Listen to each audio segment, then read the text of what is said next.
درې ډیر زیات مهم خبرونه له پاکستان څخه څوک او ولې افغانستان ته د جاسوسۍ لپاره راځي، دوی کومې موخې لري، که طالبان نیک نوم غواړي نو باید څه وکړي، او د دې ترڅنګ یو بل ډیر مهم خبر هم دی. نو ویډیو تر اخره وګورئ ترڅو خبر شئ.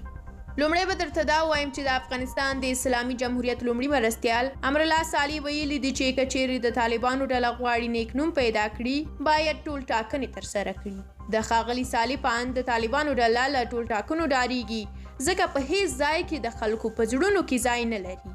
دوهم خبر هم دا چې هدیه نیوز ته داسې معلومات رسیدلی دي چې ویل کېږي په کابل کې د پاکستان سفیر یعنې د طالبانو امیر کابل ته داسې تخنیکی پنجابي کسان راوستلی دي چې غواړي افغان ادارو ته داخل او د تخنیکی ستونزو د حل په بهانه مخفي معلومات ترلاسه او پاکستان ته انتقال کړي.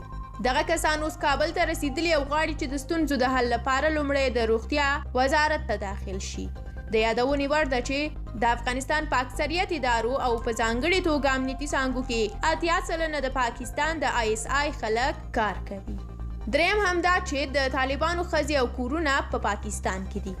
د طالبانو 90% وزیران او رئیسان د کویټې ښار د ملا فضل الرحمن شاګردان دي. پاتې 10% هغه کسان دي چې د کابل له سقوط څخه مخکې کورونه په کوټه او پېښور ښارونو کې وو. په کابل کې د طالبانو وزیران او ډیری رئیسان په وزارتونو او ریاستونو کې شپې تیروي. په هر وزارت کې کمپلې غوړېدلي او پرتوګونه د کابل په لمر باد وهي. له وزارتونو څخه یې استوګنځي او مهمانخانې جوړې کړي.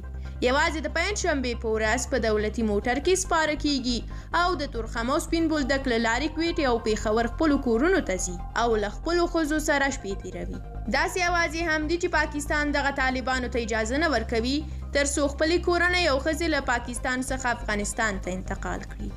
مننه کوم چې ویډیو مو تر اخره ولیده. دا درې مهم خبرونه د طالبانو، پاکستان او امرالله صالح په اړه چې موږ له تاسو سره شریک کړل. د لا تازه خبرونو لپاره چینل سبسکرایب کړئ. که د دغه موضوعاتو په اړه تاسو هم کوم څه ویل لرئ نو ضروري په کومنټ کې ولیکئ. تر بیا ښه وخت، الله مو مل شه.